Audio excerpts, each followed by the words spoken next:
ভিডিওতে আমি বললাম যে টোনার আর মিস্টের মধ্যে পার্থক্য। তো এই ভিডিওতে আমি বলবো সেটিং স্প্রে আর ফিক্সারের মধ্যে পার্থক্য। টোনার আর মিস্টের তো প্রবলেম অনেকের হয়, সেটা তবুও ঠিক আছে, অনেকের হয় না, এটা তবু একটা মানে ইজি, অনেকে বুঝতে পারে। কিন্তু সেটিং স্প্রে আর ফিক্সার এই দুটো এতটাই প্রবলেমেটিক, মানে এতটাই সবার কমপ্লিকেশন সৃষ্টি করে যে এটার প্রচুর প্রবলেম হয়। তো সেটাও আমি আজকে বলবো। আচ্ছা, সেটিং স্প্রে। তো সেটিং স্প্রে প্রথমেই কি অ্যাজ এ এক্সাম্পল আমি যদি বলি, ধরো তুমি ফাউন্ডেশন অ্যাপ্লিকেশন করে ফেলেছো, তারপরে তুমি ব্লাশার, কন্ট্রোল এগুলো ইউজ করে ফেলেছো, ক্রিম।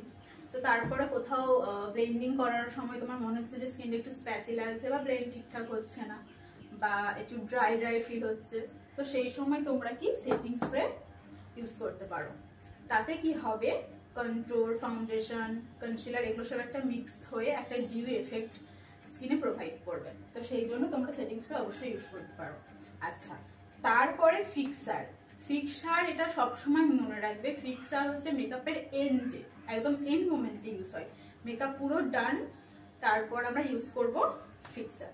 তো অল ক্লিয়ার নাকি এখনো কোনো কনফিউশন আছে?